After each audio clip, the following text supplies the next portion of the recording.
Branch. My name is Ellie Toes, and I am CMHA's Advancement Consultant. My role here at CMHA is to work with the Advancement Committee, which is a subcommittee of the Board of Directors, to achieve three main objectives. The first of these is to raise awareness about mental health issues, not only from an individual health perspective, but also with regard to government policy, industry and business, as well as families, schools, and our community as a whole. The second objective is to help reduce and perhaps even someday eliminate the stigma that is so often associated with mental illness. And the third is to assist the Advancement Committee and the Board of Directors in achieving their fundraising goals in support of CMHA's education and training program. Today I hope we will touch on all three. To open this morning's presentation, I would like to introduce Mr. Michael Lucan, Chair of the CMHA's Board of Directors, who's going to give you a little bit of history. Michael? Thank you. Morning, welcome ladies and gentlemen. I guess the old guy gets to do the history here. Canadian Mental Health Association, founded in 1918, is one of the oldest volunteer organizations in Canada. Here in Thunder Bay, a branch was first organized in 1955 by a volunteer group of citizens concerned about the lack of community service and public awareness. 20 years later, in 1975, the Thunder Bay branch was officially declared as a Canadian Mental Health branch of a national organization. Today we are an accredited, non-profit, charitable organization providing a comprehensive range of recovery-based mental health services. We have working volunteer board of directors and staff of over 70 people. The majority of the CMHA services are funded by the Ministry of Health and Long-Term Care and Housing and a local health integration network. CMHA also receives funding from the Ministry of Children's and Social Services and the District Services Administration Board. CMHA's education and training program, however, does not qualify for these types of funding. We have gratefully received partial funding for this program from the United Way of Thunder Bay, but the Board of Directors is still tasked with developing strategies to raise approximately two-thirds of the revenue needed to successfully deliver the many workshops, training sessions, and support groups offered. We are here today to introduce one of these strategies. I'd like to turn the floor over to my fellow board member and chair of the Advancement Committee, Gina Winters, to tell you more about.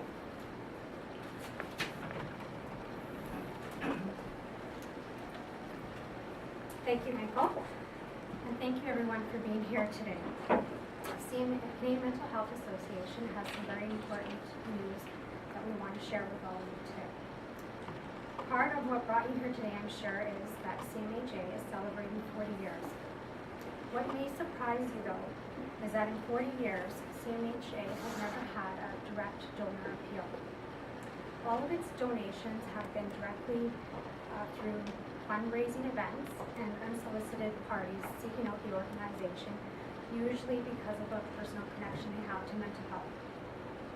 The Board of Directors of CMHA believe attitudes towards mental health in our community, workplace, schools, and family is changing.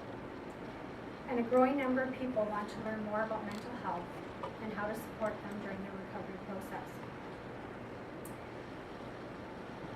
Whether you're an individual with mental illness or family supporting loved ones with mental illness, or a healthcare professional wanting to further educate themselves to identify those individuals' risk of suicide, we need the tools and the supports and the resources to do this.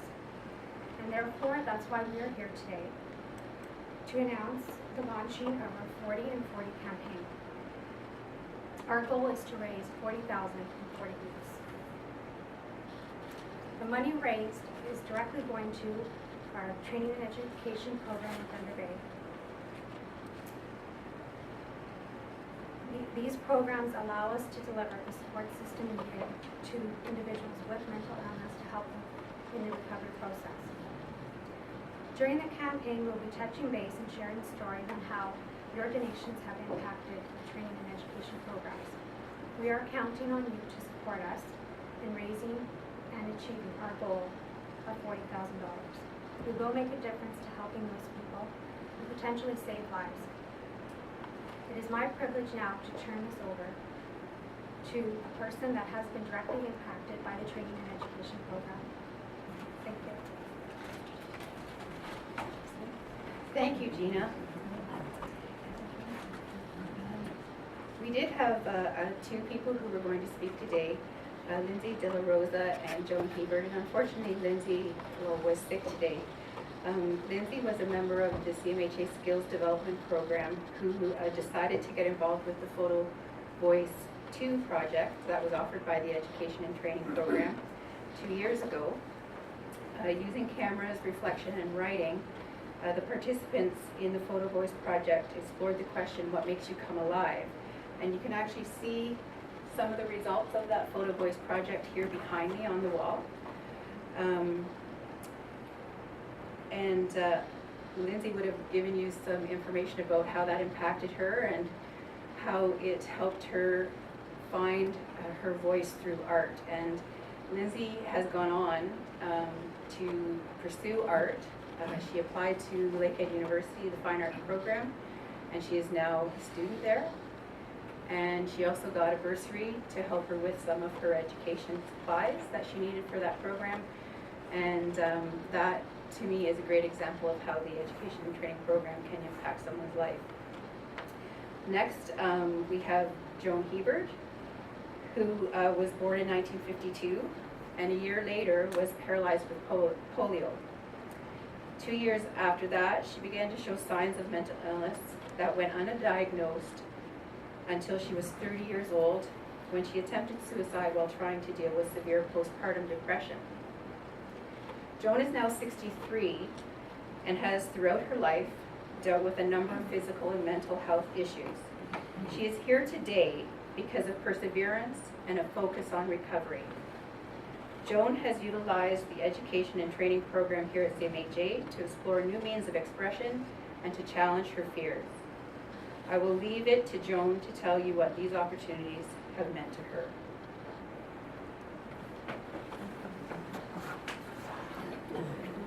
You might need this. I've had a dry throat for almost a month. I'm really excited to be speaking to members and staff today. I wasn't even expecting that, so this is great to see familiar faces. Will help my nerves. And I have my soothing rock I haven't used before, so I'll see if it helps. The first thing I was going to say, Ellie just covered, so I'll just go on and say, actually, after what she said about, I'll just read it. I'm 63, I was born in 1952, and in 1953 I was paralyzed with polio. About 2 years later, I was showing signs of mental illness, which went undetected until I was 30, when I attempted suicide while trying to deal with severe postpartum depression. More recently, in 2011, I was treated successfully for inflammatory breast cancer, stage 3B. One usually dies with stage 4. My personal strengths, which I believe developed from many life traumas, have carried me through the past 63 years to a place where I can allow myself to be proud of the person I have become. More recently, my focus has been on mental health awareness and particularly on recovery. Participating in CMHA's creative arts projects, including Photo Voice, has encouraged me to become a facilitator in order to promote conversations regarding these subjects. These endeavors are also assisting me in facing a major fear. My public speaking engagements through the various creative arts presentations are boosting my self-confidence and self-expression, which are major personal goals.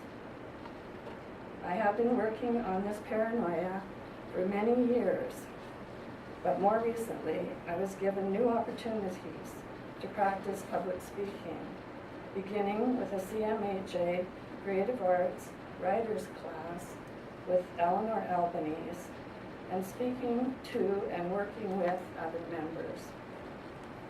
Then I faced another challenge by participating in the Community Speakers Group workshop, which ended in a public speaking engagement at the Prince Arthur Hotel. Again, I pushed myself by participating in a CMHA education and training documentary called Opening the Door, where I was interviewed about art, inspiration, and recovery. It was a difficult thing to do, but I did it.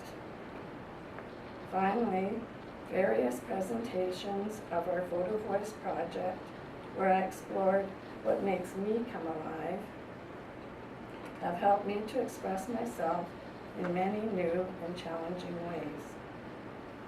I also spoke at the recent United Way media launch at Victoriaville. By the way, of the many presentations I have volunteered for, no two have been alike, so I am also learning to be quite flexible. Briefly, this is what Photo Voice has done for me. It is a vehicle for improved self-expression and enlightenment. My self-confidence and self-esteem are much greater. It has created peers sharing with peers, very rewarding. It has encouraged the art of simplicity and journaling. Through the CMHA's Creative Arts projects, some of my personal goals have become to revisit my past experiences in order to understand who I am and to educate others about mental wellness in order to promote conversations, to become more comfortable with public speaking in order to share and spread awareness, to continue to participate in more CMHA education and training projects in order to promote self-improvement and to further my wellness journey. In my educated opinion, creative arts are the new medicine. Everyone has challenges to face: social, financial, medical, etc. Some more than others, but challenges just the same. Now, what if you are at a disadvantage while attempting to learn these skills, like those living with a mental illness, for instance? Yet I realize now that facing these many challenges is actually where I have cultivated my strengths. All I want to do now is to let them shine. Thank you.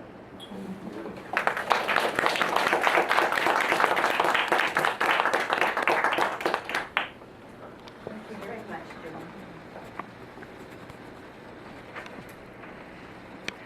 So I just would like to open the floor to any questions for any of the panelists.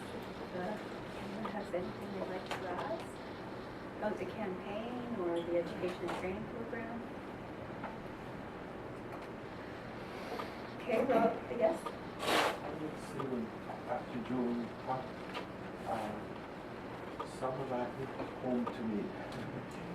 Because I had few bumps and I had to persevere and to get to where I am. And right now, for probably my best, I would say in a long time, but I really like what she said. I can really relate to what she said too. And about that stigma, to me, I thought of it, like I had some of it, not so much. Thanks, Joan. Everyone All right. So I would like to thank Michael and Gina for coming and representing the board of directors, and also Joan for coming and having the courage to tell her story. And unfortunately, Lindsay couldn't be here. So We do have brochures at the back for anyone who would like to pick those up. That'll give you some more information about the education and training program. If you're interested in finding out about partaking in one, or if you're looking for how you can donate to our 40 and 40 program, our donations, that information is also in there. Also, just so you know a little bit about what the education and training program can accomplish, in 2013-14 alone, 30 family members participated in CMHA's 10-week Family Mental Health Recovery Series, learning how to support their loved ones living with mental illness while keeping themselves healthy at the same time. This year that program has been offered twice because of the demand for it. 70 people completed CMHA's Certificate of Applied Suicide Intervention Skills Training, or ASSIST, and who knows how many people have in turn been helped through those people. Close to 400 people attended education and training workshops, reducing stigma, increasing understanding, and providing skills to support someone in their recovery. And over 500 people attended events during Mental Health Week and Mental Illness Awareness Week. So the education and training program really, really touches your community. The Canadian Mental Health Association affects the well-being of this community every day. Please help us reach our goal of $40,000 in 40 weeks, as well as celebrating not only CMHA's 40th anniversary, but the next 40 years and the 40 years after that.